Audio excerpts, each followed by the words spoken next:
क्योंकि रिकॉर्डिंग शुरू हो गई है इसलिए ऑटोमेटिकली रिन्यू हुई है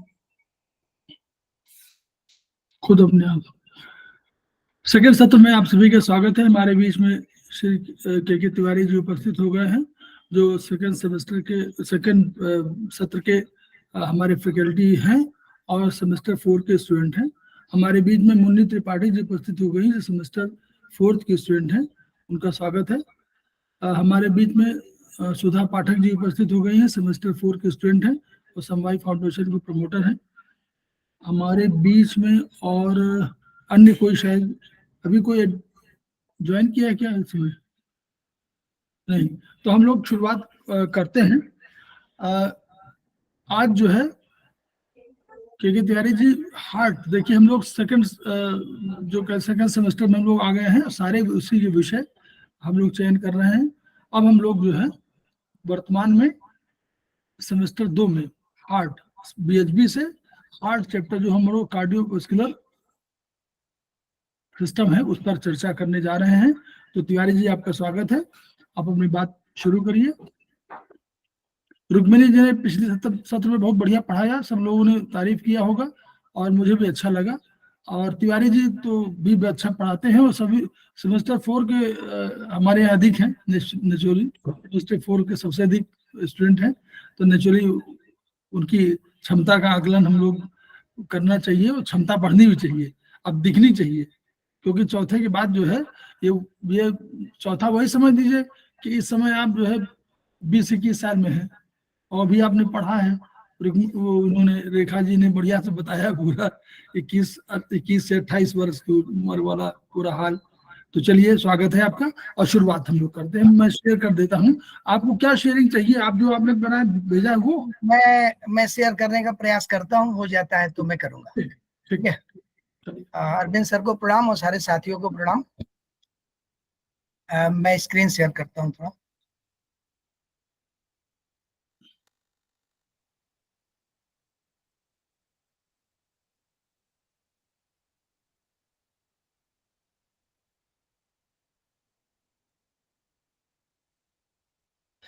स्क्रीन विजुअल है ना सर? हाँ दिख रहा है, यस दिख रहा है जी।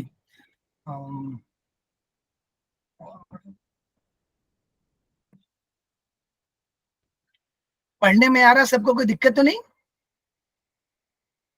आ रहा? पढ़ने में आ रहा है, क्या आ रहा है? मैंने ये हल्का ब्लर है कि नहीं सर? हल्का सा ब्लर आ रहा है, बहुत कम। अभी मुझे तो क्लियर दिख रहा है, मुझे तो क्लियर दिख रहा है। अभी ठीक है सर। चलिए कोई बात नहीं, ठीक है सर। तो थोड़ा बहुत नेट की समस्या हो सकती है, नहीं, ठीक है थोड़ा सर। बहुत कार्डियोवास्कुलर सिस्टम पे इंफॉर्मेशन शेयर करते हैं आपस में।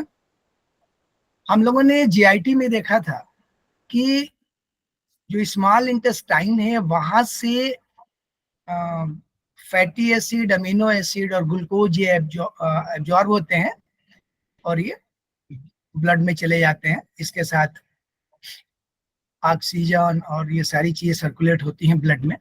तो जो ये कार्डियोवास्कुलर सिस्टम है, इसमें हम लोग ये जानने की कोशिश करते हैं कि क्या क्या रहता है इसमें। इसमें रहता है एक हार्ट जो ब्लड को सर्कुलेट करता है पूरी बॉडी में, तो दूसरा जो ब्लड वेसल्स हैं जिसमें अंदर ब्लड सर्कुलेट होता है।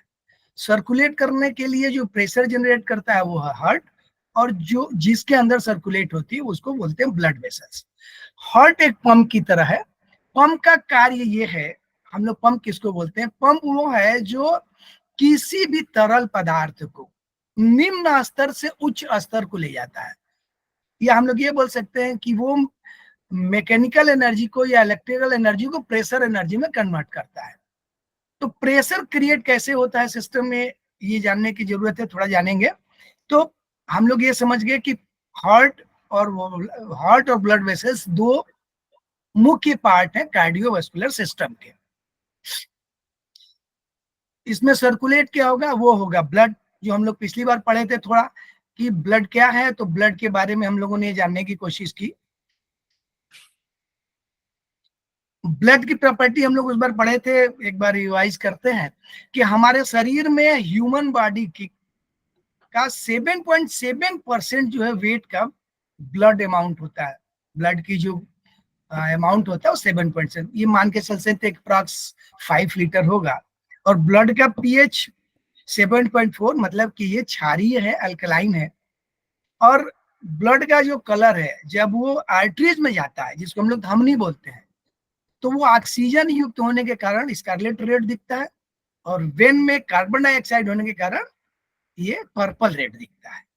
तो ब्लड के बारे में ये, इनको कौन मूव कराता है, तो हम लोग बात किए थे कि हार्ट ही ब्लड को सर्कुलेट कराने के लिए जिम्मेदार है, और सर्कुलेट होने के लिए ये ब्लड वेसल्स है। ये क्या करता है, ऑक्सीजन और पोषक तत्वों को ले जाकर सेल्स को देता है, और वहां से जो अपशिष्ट हैं, जो बच जाते, जो यूजफुल नहीं है, कार्बन डाइऑक्साइड और भी चीजें, उनको सेल से बाहर ले आके बॉडी से बाहर निकाल देता है।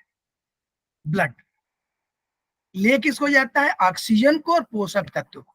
ले किसको आता है, कार्बन डाइऑक्साइड और जो अपशिष्ट उत्पाद हैं, जो वहां यूजफुल नहीं है, वहां के लिए वेस्ट है, उनको वो बाहर ले आता है, और वहां से ब्लड से सर्कुलेट करा के सेल से ले आता है, और वो बाहर निकाल देता है। निकलते अलग अलग जगह है। तो ये फंक्शन है ब्लड के सर्कुलेशन का, ऑक्सीजन लेना और पोषक तत्वों को लेना। तो ये हम लोग ब्लड के बारे में। अब हम लोग थोड़ा पंप हार्ट के बारे में जानने की कोशिश करते हैं कि हार्ट का कंस्ट्रक्शन कैसे है। ये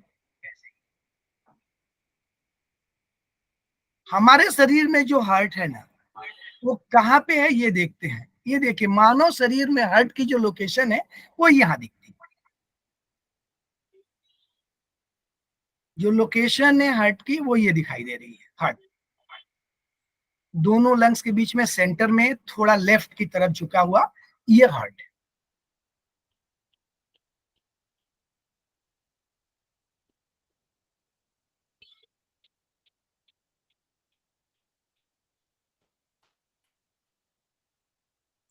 हार्ट के 4 पार्ट हैं, लेफ्ट पार्ट और राइट पार्ट। लेफ्ट में 2 पार्ट है। पहले जो ऊपर पार्ट है उसको एट्रियम बोलते हैं, और नीचे वाले पार्ट को वेंट्रिकल बोलते हैं। तो लेफ्ट में जो एट्रियम है उसको लेफ्ट एट्रियम, और राइट में जो एट्रियम है उसको राइट एट्रियम। लेफ्ट में वेंट्रिकल्स को लेफ्ट वेंट्रिकल, और राइट में राइट वेंट्रिकल्स बोलते हैं। जो वेंट्रिकल है, एग्जैक्टली यही पंप की तरह काम करता है। जो एट्रियम है ये स्टोर रूम की तरह काम करता है, और जो वेंट्रिकल है ये पंप की तरह काम करता है। तो हार्ट में हमारे 2 पंप हुए। लेफ्ट में left ventricle as a pump काम करता है, और राइट में right ventricle as a pump काम करता है। शरीर में ब्लड सर्कुलेट होने के बाद कहाँ आता है, एक फिगर देखते हैं।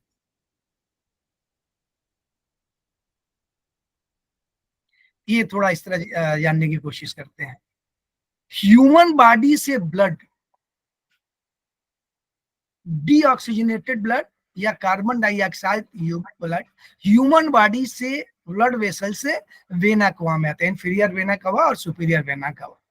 ये वेना कवा से पंप ब्लड जो है राइट एट्रियम में जाता है, राइट एट्रियम से राइट वेंट्रिकल्स में जाता है, राइट वेंट्रिकल से ये लंग्स को चला जाता है, और लंग्स से ये ब्लड प्यूरिफाई होकर ऑक्सीजन युक्त होकर ये वापस लेफ्ट एट्रियम में आता है। लेफ्ट एट्रियम से ब्लड लेफ्ट वेंट्रिकल में आता है। लेफ्ट वेंट्रिकल से ब्लड वापस बॉडी को चला जाता है। ये सर्कुलेशन ऑफ ब्लड है। फिर से एक बार रिपीट करते हैं इसको। ह्यूमन बॉडी से ब्लड कहाँ आएगा, चारों तरफ काम करने के बाद सुपीरियर और इंफीरियर वेना कावा में आएगा, और वेना कावा से ये राइट एट्रियम में आएगा। वहां से ये लेफ्ट राइट वेंट्रिकल्स में जाएगा। यहां से ये लंग्स को जाएगा, जहां प्यूरिफाई होगा या ऑक्सीजनेटेड होगा। वहां से ये लेफ्ट एट्रियम में आएगा, वहां से लेफ्ट वेंट्रिकल में आएगा, और लेफ्ट वेंट्रिकल से ये ह्यूमन बॉडी में चला जाएगा। ये ब्लड का सर्कुलेशन है। ऐसे सर्कुलेट होता है ब्लड बॉडी में। जो ह्यूमन बॉडी से वेना कावा को आता है, ये कार्बन डाइऑक्साइड युक्त ब्लड है, इसलिए ये थोड़ा नीले रंग का दिखता है। और जो ब्लड लेफ्ट वेंट्रिकल से ह्यूमन बॉडी को जाता है, ये ऑक्सीजन युक्त ब्लड है, इसलिए ये रेड दिखता है। ये हम लोग, तो ब्लड का कलर दो जगह अलग अलग दिख सकता है, क्योंकि स्कारलेट रेड और पर्पल रेड। तो पर्पल रेड जब वो कार्बन डाइऑक्साइड युक्त होगा, स्कारलेट रेड होगा जब वो लेफ्ट वेंट्रिकल से ह्यूमन बॉडी को जाएगा। तो ये सर्कुलेशन है ब्लड का। ब्लड कैसे सर्कुलेट होता है इस बॉडी में हम लोग को ये देखना है।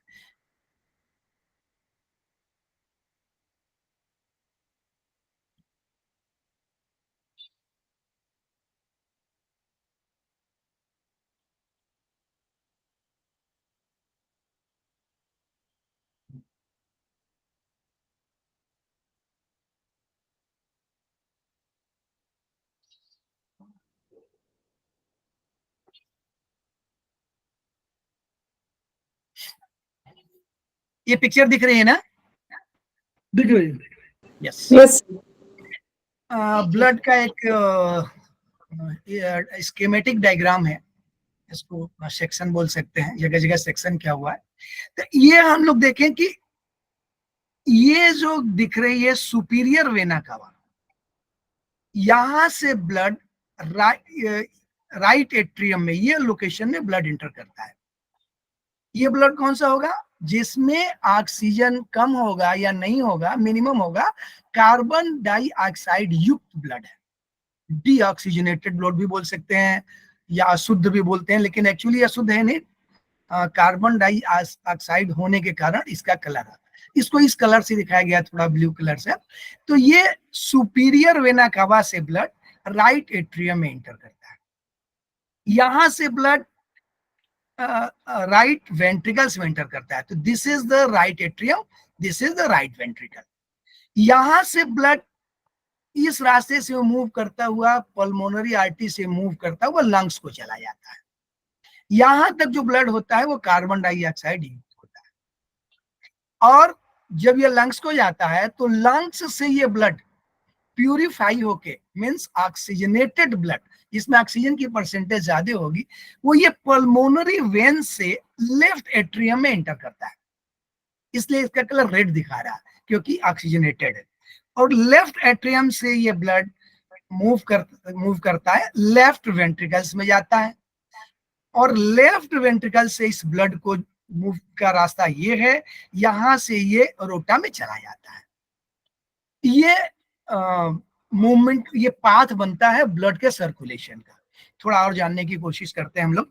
इसमें किसी को कुछ कंफ्यूजन हो तो हम लोग डिस्कस कर सकते हैं, या कहीं कुछ गलत हो तो कोई शेयर कर सकता है, कोई दिक्कत नहीं। अब देखिए, ये राइट एट्रियम से राइट वेंट्रिकल्स में जाने के लिए एक वाल्व है जिसका नाम है ट्राइकप्सिड वाल्व। ये वन वे वाल्व है। इसमें जो फ्लो होगा वो वन डायरेक्शन होगा, मींस कि atrium to ventricles flow allow है, ventricles to atrium flow allow नहीं है। इसको इंजीनियरिंग भाषा में चेक वाल्व बोलते हैं, नॉन रिटर्न वाल्व बोलते हैं, या हम लोग बोल सकते हैं कि वन डायरेक्शनल वाल्व है। इसमें फ्लो एट्रियम टू वेंट्रिकल्स होगा एकदम, और राइट वेंट्रिकल से जो फ्लो होगा, चूंकि इस डायरेक्शन में फ्लो अलाउ है, जो तीर का निशान है। अब जब ये राइट वेंट्रिकल से पल्मोनरी में जाएगा आर्टरी में, तो एक वाल्व लगा है जिसको पल्मोनरी वाल्व बोलते हैं। एक्चुअली ये सेमी लूनर वाल्व्स, तो ये है पल्मोनरी वाल्व। ये भी सिंगल डायरेक्शन है, इसमें फ्लो केवल एक डायरेक्शन में अलाउ हुआ है, जो तीर का निशान बना हुआ है, मतलब एट्रियम टू पल्मोनरी। ये वापस नहीं आएगा। क्यों नहीं आएगा? क्योंकि ये चेक वाल्व है, सिंगल डायरेक्शन वाल्व, ये मूवमेंट करेगा। इसी तरह जब लेफ्ट एट्रियम में पल्मोनरी वेन से आएगा तो मिट्रल वाल्व, या इसको हम लोग बाइकप्सिड वाल्व बोलते हैं, दिस इज द बाइकप्सिड या मिट्रल वाल्व। मिट्रल वाल्व से फ्लो करके ये लेफ्ट वेंट्रिकल्स में आएगा। तो अगर ये इस डायरेक्शन में फ्लो अलाउ नहीं, फ्लो अलाउ है left atrium to left ventricle, लेकिन यहां से जब इस ब्लड को जाने का रास्ता क्या है, this is the aortic valve. ये इस रास्ते से लेफ्ट वेंट्रिकल से एरोटिक वाल्व इस एरोटा से होते हुए बाहर निकलेगा। इसमें इस डायरेक्शन में फ्लो अलाउ नहीं होगा। एरोटिक लेफ्ट वेंट्रिकल से एरोटिक वॉल से ये फ्लो अलाउ होगा। ये क्लियर है सबको? Yes sir. Yes sir. हाँ, किसी को कंफ्यूजन होगा तो रोक के हम लोग डिस्कस करेंगे, क्योंकि पढ़ना क्या है, ये थोड़ी इंफॉर्मेशन एक दूसरे के साथ हम लोग शेयर करते हैं। तो ये ब्लड का फ्लो क्लियर हो गया।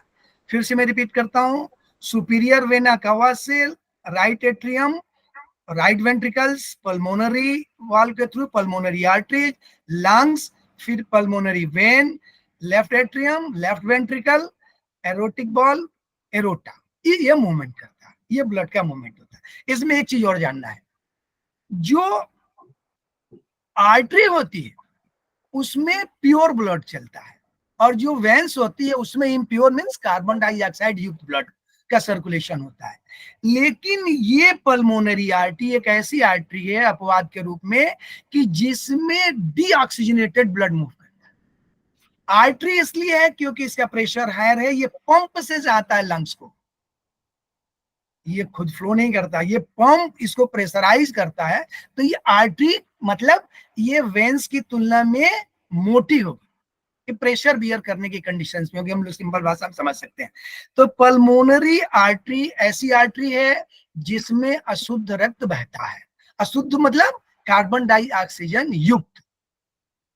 और ये पल्मोनरी वेन एक ऐसी वेन है, ये वेन होते हुए भी ऑक्सीजनेटेड ब्लड इसमें करता है, क्योंकि ये बॉडी कहीं नहीं जा रहा है, ये सीधे एक स्टोर हाउस में जा रहा है। तो पल्मोनरी वेन में प्रेशर, ये पल्मोनरी आ रही है मीन्स की लंग से आ रही है, और है ये वेन, लेकिन इसमें ऑक्सीजनेटेड ब्लड है, क्योंकि लंग से जब आएगा तो प्यूरिफाई होके आएगा।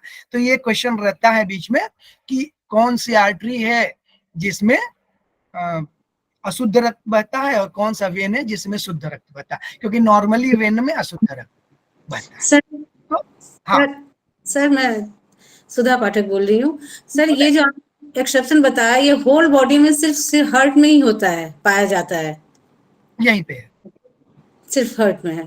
Thank you sir. ये यहाँ इसलिए इस बात को जान लीजिए क्योंकि जो राइट वेंट्रिकल से ये पंप की तरह काम करता है, ठीक। तो जब ये पंप की तरह काम करेगा तो इसके अंदर प्रेशर हायर होगा, जबकि ये देखिए राइट एट्रियम से राइट वेंट्रिकल्स में जब ब्लड आता है तो एक वाल्व के थ्रू आता है। पंपिंग बहुत कम देर के लिए होती है, आगे हम लोग पढ़ेंगे 0.1 सेकंड के लिए, और इसकी पंपिंग 0.3 सेकंड से लिए होती है। तो इसकी पंपिंग, तो इसलिए इसमें प्रेशर जनरेट होता है, क्योंकि ये लंग्स को भेजा जाना है, माने एक उस अंग को भेजा जाना है जिसमें प्रेशर से जाएगा। और पल्मोनरी वेन में इसलिए आएगा क्योंकि यहाँ केवल स्टोर हाउस में आ रहा है, तो इसलिए ये लो प्रेशर। क्लियर?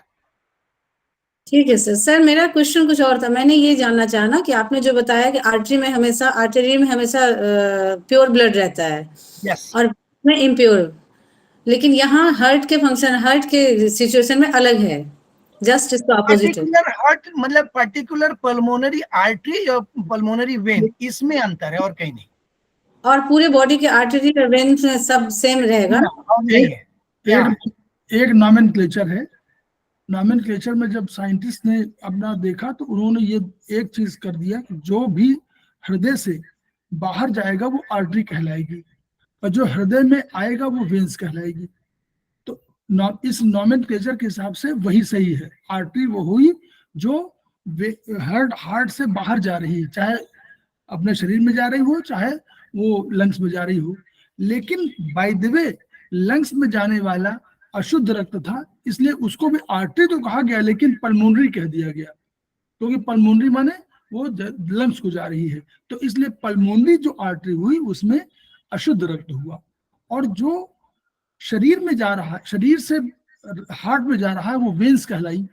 तो वेन्स वो भी होगी कहलाएगी, और भी वेन्स कहलाएंगी, लेकिन स्पेशली इस वेन्स में शुद्ध रक्त होगा। इसलिए पल्मोनरी वेन्स और पल्मोनरी आर्टरी दोनों लंग्स और हार्ट के बीच के संबंध को बताने के कारण इनका जस्ट उल्टा हो गया शरीर के अन्य भागों की तुलना में।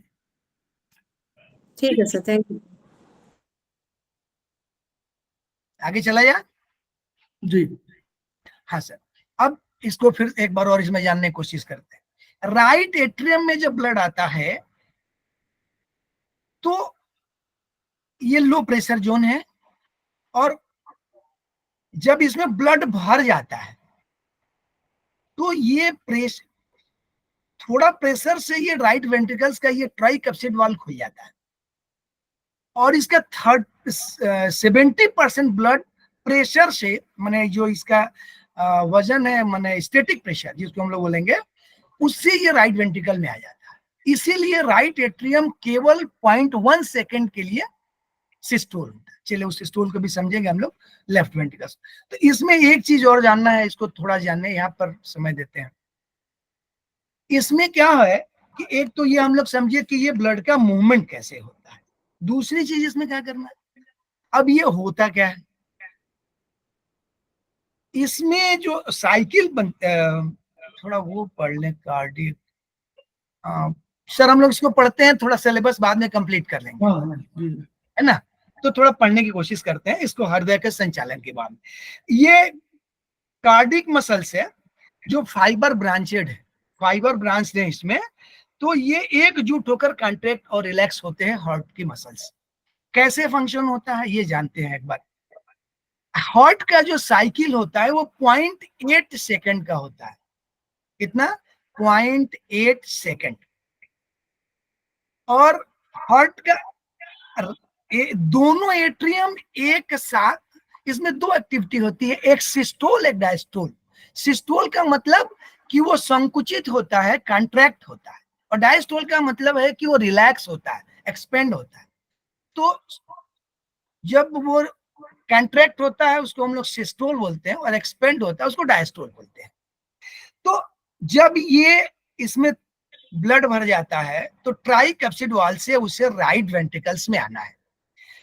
70% फ्लूइड अपने वजन से ट्राइकैप्सिड राइट वेंट्रिकल्स में आ जाता है।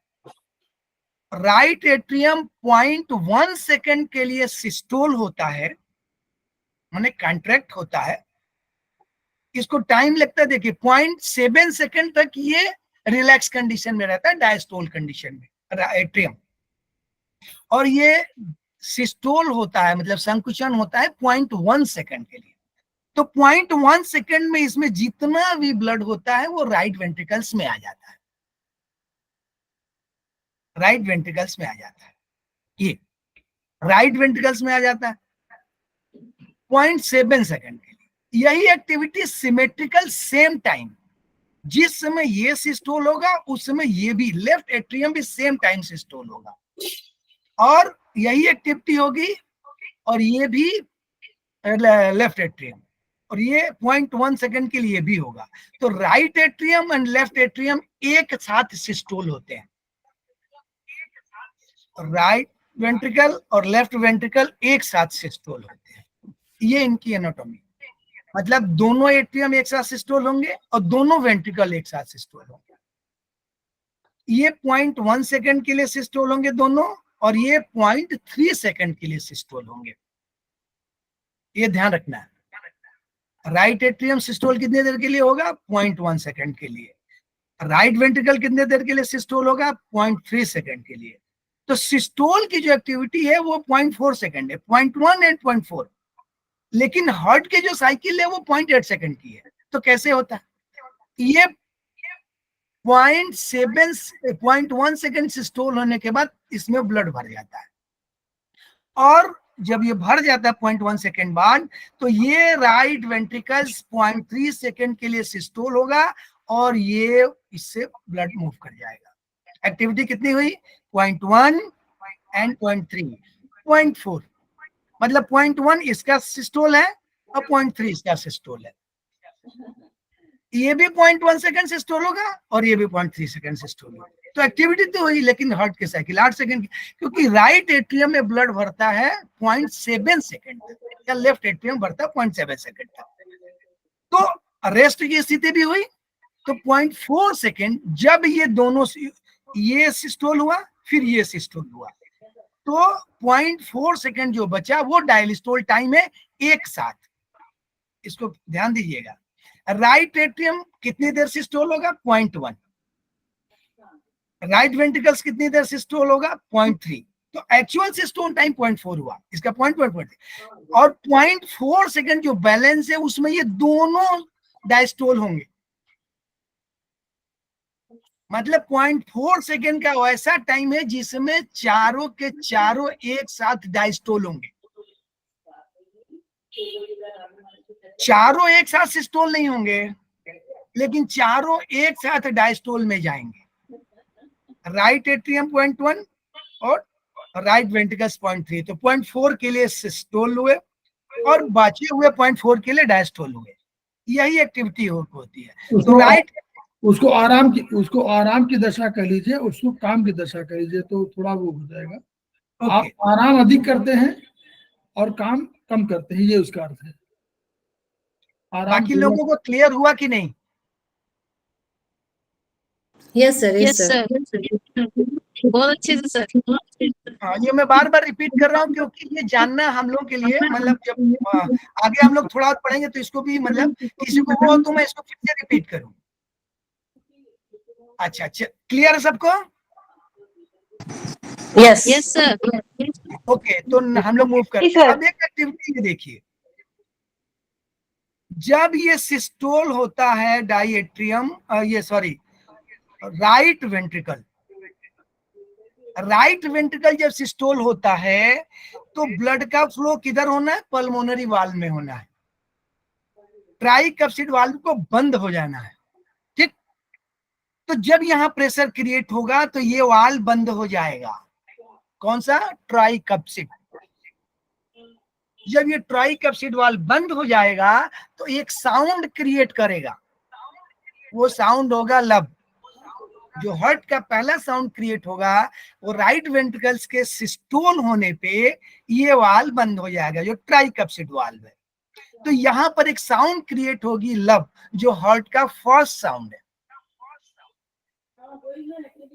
ठीक है। हार्ट का फर्स्ट साउंड क्रिएट होगा कब? जो वेंट्रिकल सिस्टोल होगा और ट्राइकप्सिड वाल्व बंद हो जाएगा, तो ये पहला साउंड क्रिएट करेगा। ये 0.1 सेकंड के लिए क्रिएट होता है। दूसरा, जब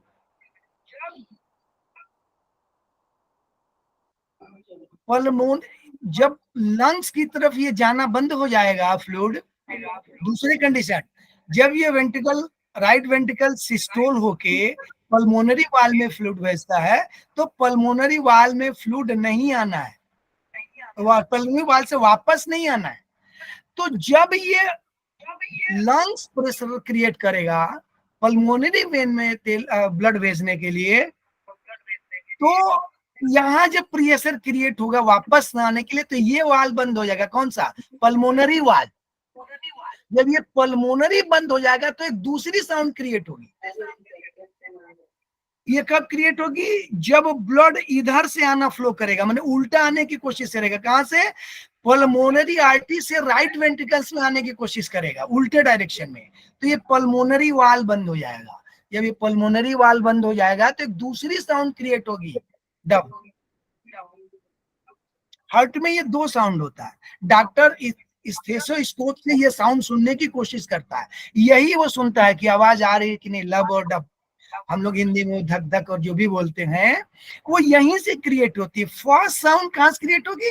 ट्राइकप्सिड वाल्व के क्लोज होने पर। तब राइट वेंट्रिकल्स सिस्टोल होगा, काम करेगा, प्रेशर क्रिएट करेगा। लेकिन जब ये काम कर लेगा और लंग्स प्रेशर क्रिएट करेगा, क्योंकि यहाँ ये आराम करने लगा राइट वेंट्रिकल्स, और इस जोन में जब पल्मोनरी आर्टरी में जो प्रेशर आएगा, क्रिएट होगा लंग्स के कारण, तो ये कोशिश करेगा इधर फ्लो करने का, तब ये वाल्व बंद हो जाएगा, पल्मोनरी वाल्व। ये पल्मोनरी वाल्व बंद हो जाएगा तो दूसरी साउंड क्रिएट होगी, डब। तो ट्राइकप्सिड से लब और पल्मोनरी वाल्व से डब, ये साउंड क्रिएट होगी। तो हार्ट के ये दो साउंड होगी, लब एंड डब। ट्राइकप्सिड 0.1 सेकंड के लिए, पल्मोनरी 0.14 सेकंड के लिए साउंड आता है। तो डॉक्टर स्टेथोस्कोप से ये आवाज सुनने की कोशिश करता है। क्लियर हो रहा है सबको? जी सर। चलिए, मैंने कोशिश किया जाए कि ये लब और साउंड क्या है, और ये क्लियर हो गया ना। अब जैसे ये हम लोग बोले थे, ये दोनों ही एक साथ काम करेंगे, मतलब लेफ्ट साइड और राइट साइड एक साथ काम करेंगे। वो काम ये करेगा, वही काम ये करेगा, मतलब यहाँ भी मिट्रल बंद होगा और यहाँ भी एओर्टिक बंद होगा चलाने पर। जिस वक्त पल्मोनरी बंद होगी उस वक्त एरोटिक बंद होगा, जिस वक्त ट्राइकैप्सिड बंद होगा उस वक्त मिट्रल बंद होगा। अब आराम का समय कितना है ये देखना है। राइट एट्रियम हम लोग को समझ लिए थे 0.8 सेकंड की साइकिल। अब जो सेमेस्टर 3rd और 4th में है उनके लिए हम लोग थोड़ा सा ये देखिए, जो ईएवी से हम लोग पढ़े थे 9 राइट में है, वो पल्मोनरी वाल्व के लिए है, ये पोर्शन राइट के लिए है, आधा से आगे तक देखेंगे तो जो H9 है ईएवी में राइट साइड में जो है वो पल्मोनरी वाल्व के लिए है H9, लेकिन वो H9 लेफ्ट में एरोटिक वाल्व के लिए है। मेजरिंग पॉइंट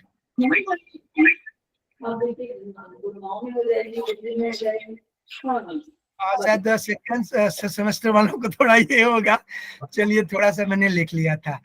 तो ये जो वाल्व होगा H9, क्योंकि राइट साइड में पल्मोनरी वाल्व है, तो राइट हैंड में जो ये आएगा H9, this is the right hand, पता नहीं देख पा रहे, तो यहाँ पर जो आएगा इन साइड में ये होगा पल्मोनरी वाल्व का पॉइंट, मेजरिंग पॉइंट H9, और ये लेफ्ट हैंड में आएगा तो ये एरोटिक के लिए होगा मेजरिंग पॉइंट। H8 की लोकेशन भी हम लोग देख सकते हैं, ये देखिए ये हमने इसे ले लिया था समस्या सेकंड के लिए थोड़ी। H8 देखिए वो यहाँ आएगा, मतलब ये कार्पल में आएगा, CMP तो यहाँ आएगा अंदर की तरफ, H9 यहाँ आएगा, लेकिन जो H8 है वो यहाँ आएगा, H8 से यहाँ आएगा CMP पॉइंट। अब नोड के बाद अभी हम लोग आगे करेंगे। तो ये जो पल्मोनरी और वाल्व है इनके लिए हम इसलिए बोल रहे थे कि ये वाल्व कहाँ पे लोकेशन है, इसलिए किस हैंड में जाएंगे, मैं ये इसलिए ले आया था कि पल्मोनरी राइट में है तो राइट वाला पल्मोनरी होगा H9, और लेफ्ट में एओर्टिक है तो लेफ्ट वाला होगा। ये दोनों डिफरेंशिएट करने की मैंने कोशिश की थी कि क्यों वो राइट में दिया और क्यों लेफ्ट में दिया है, तो ट्राइकैप्सिड और ये लेफ्ट कैप्सिड। ये हर्ट का फंक्शन क्लियर हो गया सबको, जितना कोशिश कर मैंने? जी सर क्लियर है।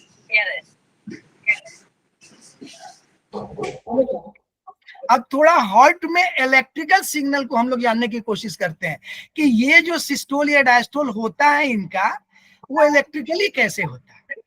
हार्ट के अंदर जो इलेक्ट्रिकल सिग्नल्स आते हैं ये कैसे आते हैं, इसको थोड़ा जानने की कोशिश करते हैं। Conducting system of the heart. It's referred to a specialized group of cells responsible for initiating and coordinating the electrical signal that regulate the heartbeat. Heartbeat 62 से 100 के बीच में, नॉर्मली 72 है। तो ये कंट्रोल कैसे होता है, ये इस हार्टबीट जो कंट्रोल होता है वो इलेक्ट्रिकल सिग्नल से, वो कहाँ जनरेट होती है, और ये पर्पस है कि पर्पस क्या है कि allowing efficient pumping of blood throughout the body in a synchronise manner, तो तरीके से काम कर सके। ये हार्ट की एक दूसरी फिगर।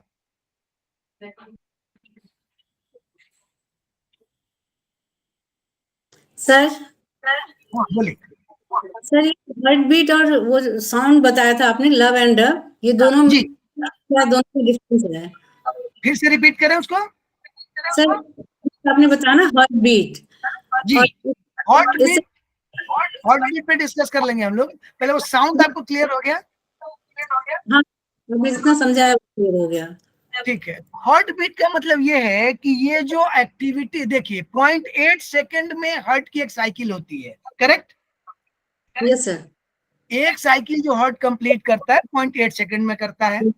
अब 1 मिनट में वो कितना करेगा? 72 करेगा, क्योंकि अगर 0.8 से डिवाइड करेंगे 60 को तो 72 होगा। तो नॉर्मल जो हार्ट बीट है, हार्ट एक साइकिल कंप्लीट जो काम करता है ब्लड लेने से ब्लड बाहर तक करने में, ये 0.8 सेकंड की साइकिल है। ये सर्कुलेट होने के लिए। तो वो हार्ट 72 बार धड़कता है, ये फिगर है। ये 60 to 100 तक में कोई घबराने की बात नहीं है। अगर किसी का 62 है, किसी का 100 है, तो ठीक है, चेंज हो रहा है, लेकिन उसके रीजन हम लोग जानने की कोशिश करते हैं। हार्ट कैसे बीट करता है, क्या काम कैसे करता है, मैं भी थोड़ा कोशिश किया जाए। सर गलत होगा तो बता दीजिएगा। नहीं सर, ठीक है सर, बीट हो। ये बता रहे थे ना ईसीजी वाला। हाँ, ये हम लोग पहले करंट देखते हैं, ईसीजी तो बाद में, करंट देखते हैं, है ना। अब ये देखिए, ये हम लोग जानने की कोशिश करते हैं थोड़ा। ये हार्ट का वही फिगर है, इसमें इलेक्ट्रिकल करंट जो सिग्नल है वो सर्कुलेट होता है, और जिसके कारण हार्ट में कहीं भी, जैसे पंप भी देखेंगे हम लोग, बाहर चलाते हैं तो इलेक्ट्रिक करंट देते हैं, फैन चलाते हैं तो इलेक्ट्रिक करंट देते हैं, तो हमारे बॉडी में भी इलेक्ट्रिक करंट जनरेट होती है और वो सारा फंक्शन कराती है। तो इस इलेक्ट्रिक करंट के लिए जो पर्पज क्या था इसका, कि सारे मसल्स कंट्रैक्ट हो सिंक्रोनाइज मैनर में, और ब्लड की इफिशिएंट, पूरा ब्लड जितनी रिक्वायर्ड है वो पंप करे थ्रू आउट द बॉडी। तो कैसे करेगा ये थोड़ा देखते हैं। ये देखिए, ये वही वाली पिक्चर है, ये right atrium, right ventricles, left atrium और लेफ्ट वेंट्रिकल्स। राइट एट्रियम के ऊपर वाले हिस्से में ये जो नोड है, sino atrial node, SA node जिसको बोलते हैं। दूसरा नोड है atrio ventricular node, AV node. ये राइट एट्रियम के बॉटम में, राइट वेंट्रिकल्स के ऊपर होता है, ये राइट एट्रियम के बॉटम में। ये दो चीज। तीसरा, हार्ट के बीच में जो दीवार होती है, दोनों को अलग सेपरेट करने के लिए, ये सेप्टम है। अगर ये वेंट्रिकल में है तो इंटरवेंट्रिकल बोलेंगे, एट्रियम में है तो एट्रियम सेप्टम। सेप्टम वो है जो हार्ट, दो राइट और लेफ्ट हार्ट को सेग्रीगेट कर, दोनों को सेग्रीगेट करती है, या डिफरेंशिएट करने के लिए एक मोटी दीवार, ये वाल है, इसको बोलते हैं सेप्टम। तो इलेक्ट्रिकल करंट फ्लो करने के लिए ये जो पाथ दिख रहे हैं, एक तो sino SA node, AV node, यहां पर जब ये आगे बोलती है इसको बोलते हैं बंडल ऑफ हीज। उसके आगे ये दो हिस्से में बढ़ती है, एक राइट में चली जाएगी और लेफ्ट में चली जाएगी, इसको बोलते हैं right and left bundle of branches. और जब ये इस ब्रांचेस से ये छोटी छोटी ब्रांचेज होगी, इनको बोलेंगे परकिंजे, परकिंजे। ये है। अब इसमें क्या होता है, जो एसए नोड है ये हार्ट का पेस मेकर है, यहीं से इलेक्ट्रिकल सिग्नल जनरेट होता है। एसए नोड, इसको पेस मेकर बोलते हैं। ये इलेक्ट्रिकल सिग्नल जनरेट करता है, और यहां से ये इलेक्ट्रिकल सिग्नल इस पाथ से होते हुए एवी नोड को आती है, और इस पाथ से ये लेफ्ट एट्रियम में जाती है।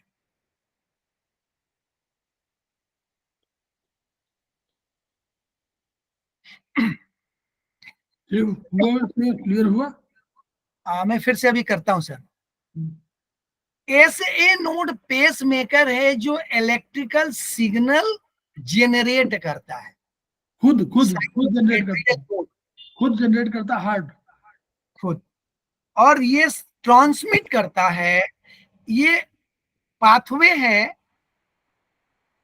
ये पाथवे है, इस पाथवे के थ्रू एवी नोड को भेजता है। एवी नोड से बंडल ऑफ हीज से ट्रांसमिट होते हुए इलेक्ट्रिकल सिग्नल यहाँ दो हिस्से में बढ़ता है, एक ये राइट वेंट्रिकल को चला जाता है, ये लेफ्ट वेंट्रिकल को चला जाता है। जैसे ये और जो छोटी छोटी ब्रांचेज है उनको परकिंजे फाइबर्स बोलते हैं, ये पूरी मसल्स में भेज देती है। तिवारी जी बस एक सेकंड थोड़ा सा, ये जो एसए नोड है ये वहीं पर है जहां पर सुपीरियर वेना कावा, ऊपर वाली वेना कावा आ करके और राइट एट्रियम में आती है, बिल्कुल उसी के बिल्कुल बगल में है, ठीक।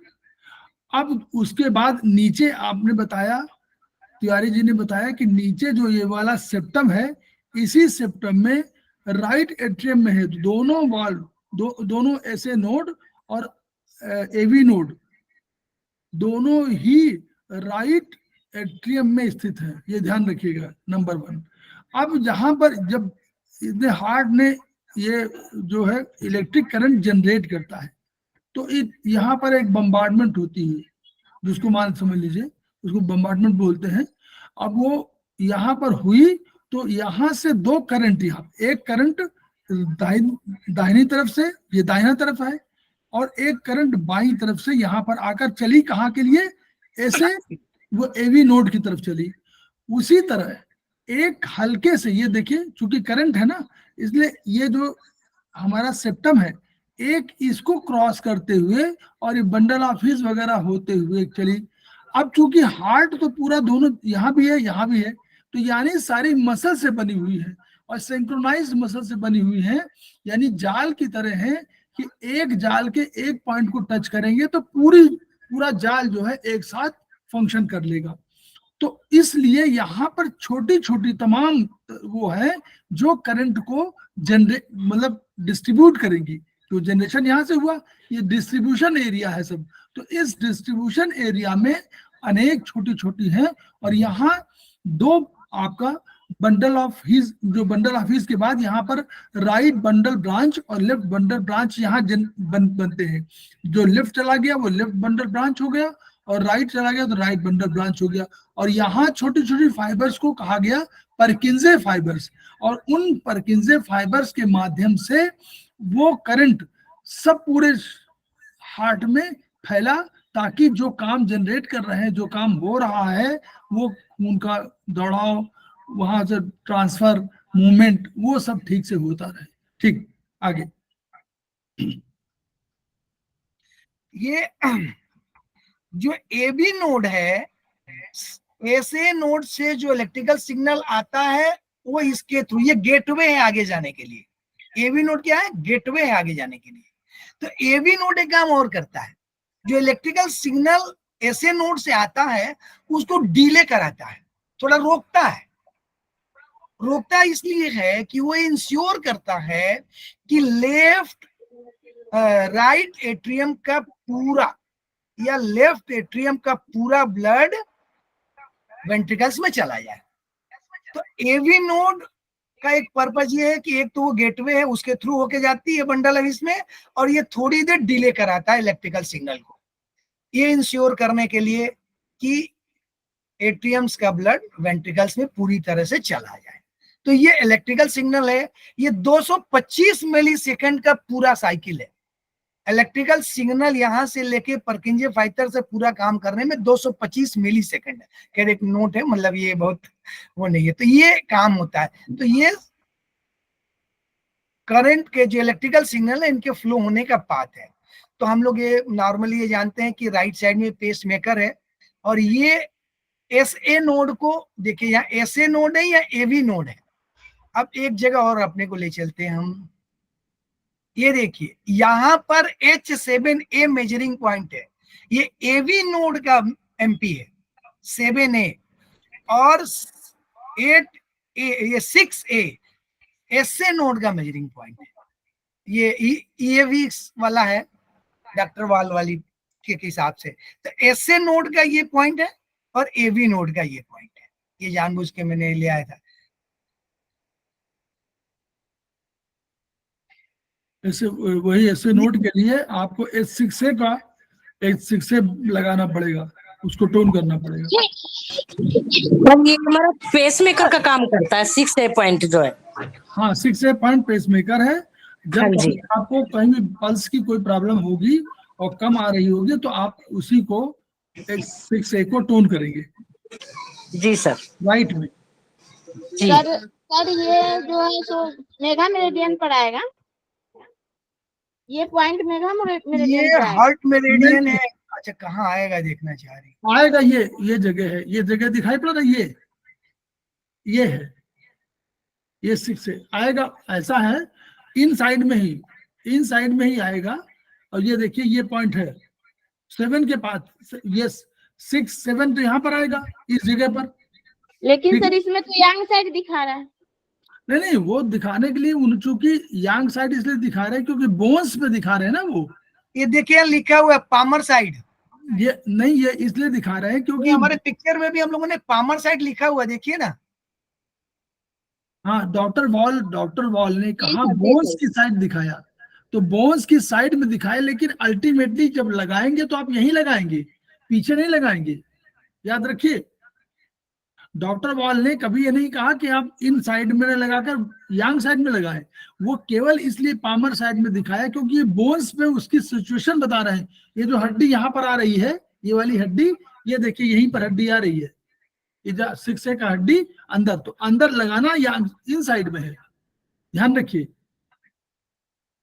डॉक्टर वॉल का ये जो नॉमेनक्लेचर है, तो उन्होंने हमेशा इस पे कहा, लेकिन दिखाया बोन्स पर। ठीक है, चलिए। सर थोड़ा कोर्स तो उस तरह करेंगे, लेकिन थोड़ा और ईसीजी को जाने। ठीक ठीक ठीक। ईसीजी अपने कोर्स का ही पार्ट है आगे का, तो वो करीब करीब कोर्स तो कंप्लीट हो रहा है, थोड़ा वो खाली वो कंपोजिशन मसल्स का देख लेंगे। तो ये ईसीजी को थोड़ा सा जाने। टाइम है अभी ना कि कैसे करें? आप और मुझे सब लोग बताएं, हमें तो ये लोगों को कैसा लग रहा है, क्योंकि एक बार ईसीजी पढ़ना भी सीखे, और लोग बताएं भाई, क्योंकि 10 मिनट और बहुत लगेगा। अच्छा लग रहा है। 10-15 मिनट हो सकता है।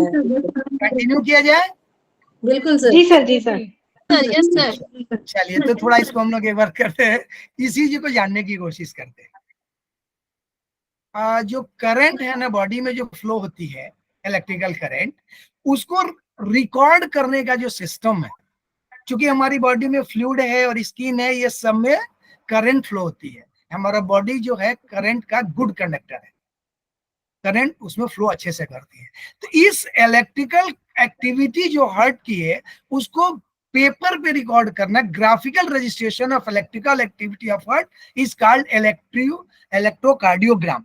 ईसीजी मतलब इलेक्ट्रोकार्डियोग्राम, ठीक। ईसीजी का मतलब है इलेक्ट्रोकार्डियोग्राम, माने जो इलेक्ट्रिकल एक्टिविटी है उसको पेपर पे जब रिकॉर्ड करते हैं तो उसको हम लोग ईसीजी बोलते हैं। पेपर को ईसीजी पेपर बोल सकते हैं। ये क्यों हो पाता है? क्योंकि हमारी बॉडी इलेक्ट्रिकल करंट का गुड कंडक्टर है, और हम लोग स्किन पर ही उसको मेजर कर लेते हैं। तो हम लोग ये मेजर करते हैं कि जो करंट है वो इन सारी एक्टिविटी के लिए, जो हम लोग बात किया कि हार्ट सिस्टोल करेगा, डायस्टोल करेगा, इन एक्टिविटी में जो करंट है वो कब लेती है और कितना लेती है। तो हम लोग जानने की कोशिश करेंगे कि करंट कितना ले रहा है, क्योंकि कोई भी चीज जब कार्य करता है तो वो करंट लेता है। करंट हायर ले रहा है, लोअर ले रहा है, ज्यादा टाइम तक ले रहा है, तो ये बताता है कि हार्ट में जो ये एक्टिविटी हो रही है वो प्लस है, माइनस है, या जरूरत के हिसाब से अकॉर्डिंग टू। तो चूंकि ये हम लोगों ने पहले समझा कि ये करंट फ्लो करेगी यहाँ, तो ये करंट जब फ्लो करेगी तो कहाँ करेगी, कितने टाइम तक करेगी, टाइम भी इंपॉर्टेंट है। तो उसको जानने का एक जो तरीका है इलेक्ट्रिकल करंट को, वो ईसीजी है। ये देखिए, रिकॉर्ड और graphical registration of electrical activity of heart is called electrocardiogram. इसमें हम लोगों ने बात ही किया था कि कैसे फ्लो करेगा, और ये कैसे देखते हैं। तो ये वही वाली फिगर है। अब इसको देखते हैं। एक ऐसा पेपर होता है ईसीजी पेपर, अगर देखे होंगे हम लोग, जब सब लोग ईसीजी को कहीं ना कहीं देखे होंगे, तो ये एक पेपर होता है जिसका हर एक खाना स्क्वायर होता है। ये और ये करीब करीब इसकी एक खाने की लंबाई या एक कोने की जो हाइट है वो इक्वल होती है। तो जो जिस पेपर पे रिकॉर्ड करते हैं उस पेपर को थोड़ा जानते हैं। ये पेपर इस तरह बना होता है, पहले पतली पतली लाइंस होती हैं, और फिर 5 खाने के बाद एक मोटी लाइन होती है। ये देखिए, ये पतली पतली लाइंस है, और ये 5 खाने के बाद ये मोटी लाइन। अच्छा, मेरा क्रशर दिखता है कि नहीं चलते हुए? दिख रहा है सर। ओके, हाँ तो सर, दिखता। ये पतली लाइन है, और 5 खाने के बाद फिर एक मोटी लाइन हो जाती है। तो देखिए, जो हॉरिजॉन्टल लाइन है, जो क्षैतिज रेखा है, इस पर टाइम रिकॉर्ड होता है, और जो वर्टिकल लाइन है इस पे करंट रिकॉर्ड होता है कि किस एक्टिविटी में कितना टाइम लगा और उस एक्टिविटी में कितना करंट यूज हुआ। क्योंकि जिसमें ज्यादा करंट यूज होगा उसमें ज्यादा लोड आएगा, जिसमें कम करंट होगा उसमें कम लोड आएगा। और लोड तो दोनों में आना है। तो हम ये मेजर करने की कोशिश करते हैं, जानने की कि किस एक्टिविटी में कितनी करंट ले रही है। तो कैसे मेजर करेंगे? तो ये जो छोटा एक खाना है, सबसे छोटा, वो कितनी देर का होता है? 0.04 सेकंड का होता है। और अगर हम 5 खाने को देख लेंगे तो 0.2 सेकंड का होता है। हॉट का साइकिल कितनी देर का हुआ था? 0.8 सेकंड का। मतलब एक जो साइकिल बनेगी वो ऐसे 4 खाने में बनेगी। ऐसा 1 है तो ऐसे 4 में बनेगी, क्योंकि 0.8 का है जो नॉर्मल होगा। एक खाना 0.04 सेकंड। वर्टिकल देखेंगे जब हम, तो इसमें भी वही है कि 5 खाने 0.5 मिली वोल्ट के हैं। मिली वोल्ट माने वोल्ट का 1000वां भाग। वोल्ट माने इतनी करंट ले रही है, मिली वोल्ट माने ये वोल्टेज डिफरेंस एक्चुअली है। वी मींस हम लोग करंट के रूप में देख, एक्चुअली वो लोग बोलते हैं एम्पलीट्यूड। तो ये देखिए एक खाना कितने के बराबर है? 0.1 के बराबर है, और 5 खाना 0.5 के है। तो ये ग्राफ ऐसा होता है। तो अगर यहां से यहां तक कोई चलेगा तो हम बोलेंगे 0.4 सेकंड, लेकिन यहां से यहां चलेगा तो हम बोलेंगे कि 0.2 सेकंड का ये ग्राफ है। वर्टिकल में देखेंगे कितना मिली वोल्ट का? 1.1, 2.2, यहाँ 0.3, यहाँ 0.4, यहाँ 0.5। तो ग्राफ में जब हम पढ़ने जाएंगे तो ऐसे पढ़ेंगे। अब क्या है इसको एक बार देख लेते हैं। 1 मिलीमीटर 0.04 और 5 मिलीमीटर 0.2 सेकंड। एम्पलीट्यूड जो है 1 मिलीमीटर का 0.1 और 5 का ही है। ये जो पेपर मशीन में मूव करता है उसकी स्पीड 2 होती है, 25 मिलीमीटर पर सेकंड या 50। लेकिन 50 बहुत हार्ड का हाई रेट होने पर नॉर्मली हम लोग जो पेपर मशीन में चलता है उसकी जो स्पीड होती है वो 1 सेकंड में 25 mm मूव करता है। तभी वो ग्राफ बनेगा, पेपर मूव करेगा, क्योंकि वो जो प्लॉट करने वाला है वो तो अपनी जगह फिक्स है। अब देखिए एक ईसीजी का ग्राफ हम लोग देखते हैं। कहाँ गया भाई? ये बच्चा है।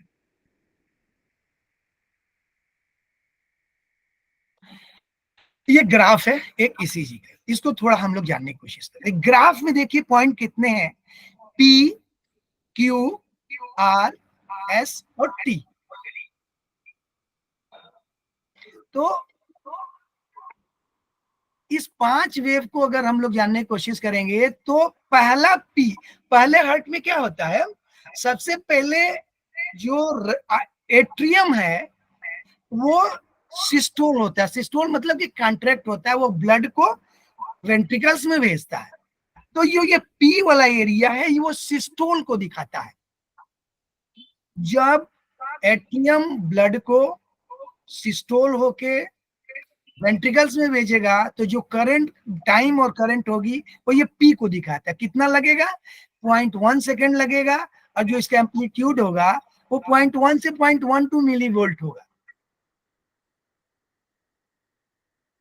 ये दिखाता है सिस्टोल को, एट्रियम सिस्टोल। जब ये एट्रियम सिस्टोल हो जाएगा तो देखिए यहां से यहां तक वो कुछ देर आराम करेगा। यहां से यहां तक प्रेशर दिख रहा है ना, मूवमेंट। यहां से यहां तक ये आराम करेगा। यहीं पर जो एवी नोड है वो लैग कराएगा, वो मतलब डिले कराएगा अगली एक्टिविटी के लिए। तो ये यहां से यहां तक ये रुका रहेगा, यहां पर कोई एक्टिविटी नहीं हो रही पी टू क्यू। लेकिन जो पी है ये एट्रियम सिस्टोल माने कॉन्ट्रैक्ट होगा। उन लोग अपनी भाषा में बोलते हैं एट्रियल डिपोलराइजेशन, इसको हम लोग बोलेंगे सिस्टोल है। तो ये कितनी देर तक चलेगा? इसमें क्या होगा ये देखिए, impulse from essay node shifts over the atria. Atria के चारों तरफ ये करंट फैलेगा और कहां तक जाएगा? उधर नीचे एवी नोड तक जाएगा और लेफ्ट राइट दोनों एट्रियम में चला जाएगा। तो ड्यूरेशन 0.1 सेकंड का होता है। This is this position P. Next Q R S, ये कॉम्प्लेक्स है। इसमें पहले नीचे की तरफ आता है क्यू, फिर ये आर जाता है ऊपर, फिर नीचे की तरफ आता है और फिर ये ऊपर जाता है। देखिए इसका टाइम कम है लेकिन इसका एम्पलीट्यूड ज्यादा है। ये कॉम्प्लेक्स इसमें क्या करता है? Rapid spread of impulse from AB node through out the AV bundle and Purkinje fibers and the electrical activity of ventricular muscular. यहाँ पर वेंट्रिक जो है ना, वेंट्रिकुलर ये सिस्टोल करेंगे, मतलब यहाँ पर वो क्या करेंगे, कॉन्ट्रैक्ट होंगे। डिपोलराइजेशन का मतलब है कॉन्ट्रैक्ट होंगे। ये देखिए QRS जो है, यहाँ पर हमारा वेंट्रिकल सिस्टोल कर रहा है, माने कॉन्ट्रैक्ट हो रहा है और ब्लड को प्रेशराइज करके कहाँ भेज रहा है, पल्मोनरी आर्टरी के थ्रू लंग्स में भेज रहा है, या हार्ट के थ्रू माने राइट वेंट्रिकल से वो लेफ्ट वेंट्रिकल से बॉडी को भेज रहा है। तो ये वो एक्टिविटी है, दिस इज, क्योंकि दोनों एक साथ होंगे, right ventricle right part left part same time काम करते हैं। तो ये QRS जो एक्टिविटी है, ये वेंट्रिकल सिस्टोल है, माने डिपोलराइजेशन है, इसमें पूरी एक्टिविटी होती है, ब्लड को मूव कराता है। तो क्या होता है इसमें, AB नोड से करंट परकिंजे फाइबर्स तक जाती है और सिस्टोल कराती है। इसमें कितना टाइम लगता है, पूरी एक्टिविटी में कितना टाइम लगता है, 0.1 to 0.08 to 0.1 सेकेंड, मतलब 0.1 सेकेंड में सारी एक्टिविटी कर देता है वो करंट का फ्लो, फिजिकल जितनी देर में करंट का फ्लो। एम्पलीट्यूड क्या है, Q में 0.1 to 0.1 मिली वोल्ट, R में 1 मिली वोल्ट और S में 0.4 मिली वोल्ट।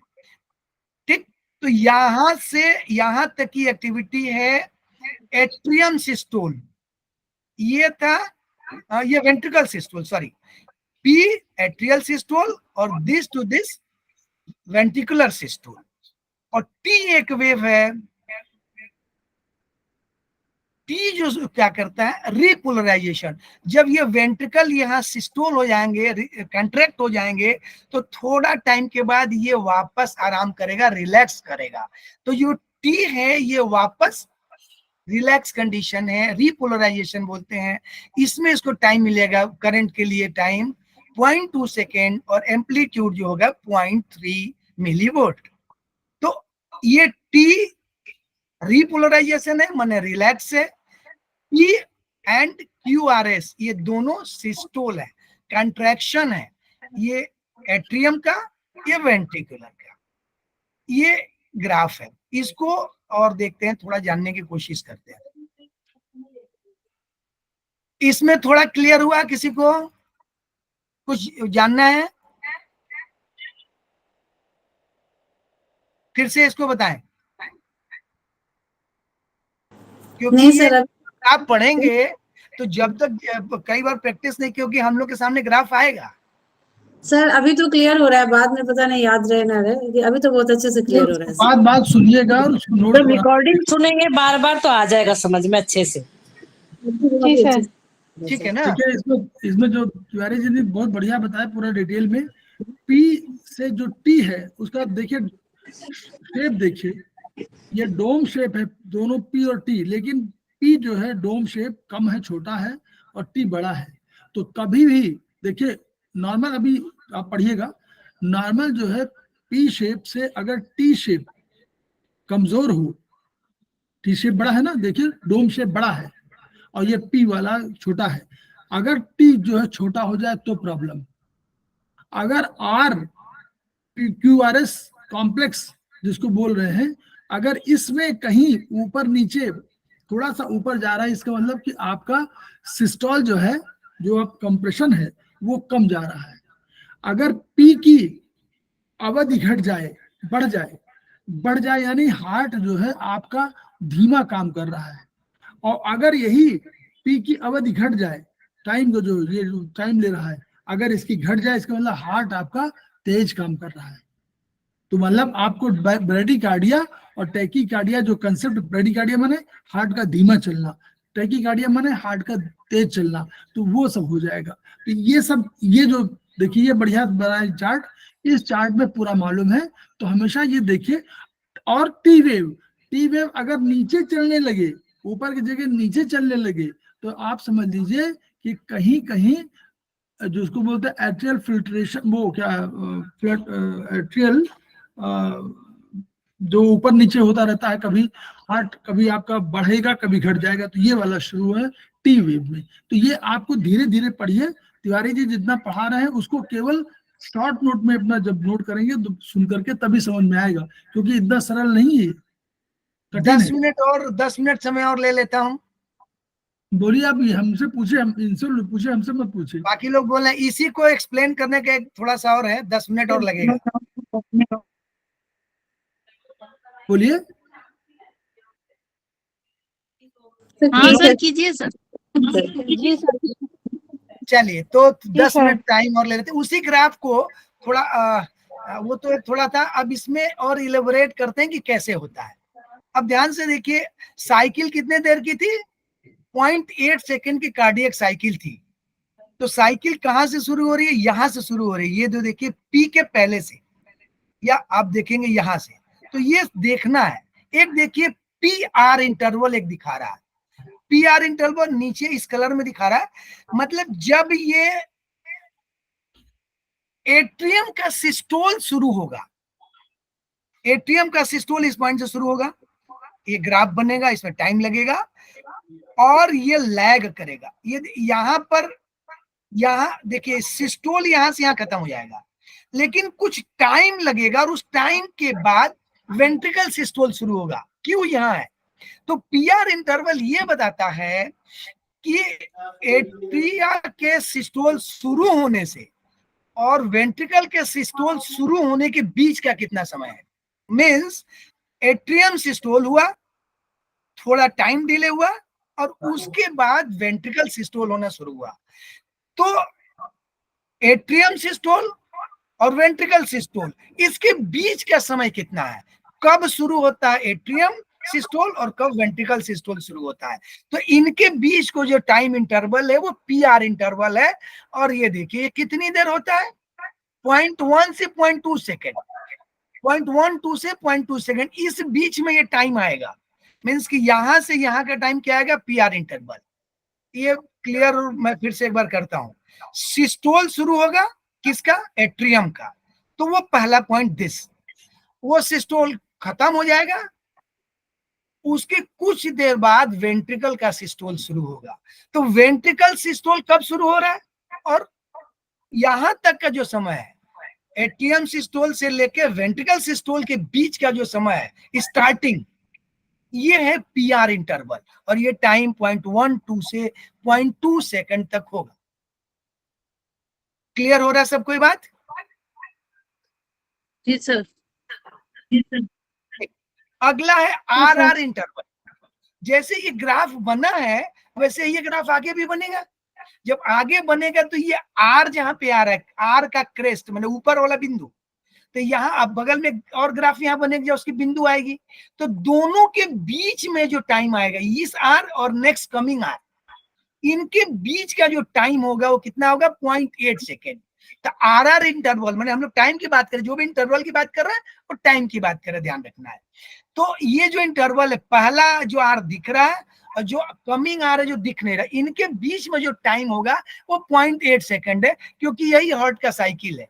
मतलब आर नेक्स्ट कितनी देर पे आना चाहिए? 0.8 सेकेंड पे आना चाहिए। ठीक, next QT interval, time interval between two interval between one set of Q wave and end of T wave. अब ये देखिए क्या कहना चाहता है। जब वेंट्रिकल्स का सिस्टोल शुरू हुआ,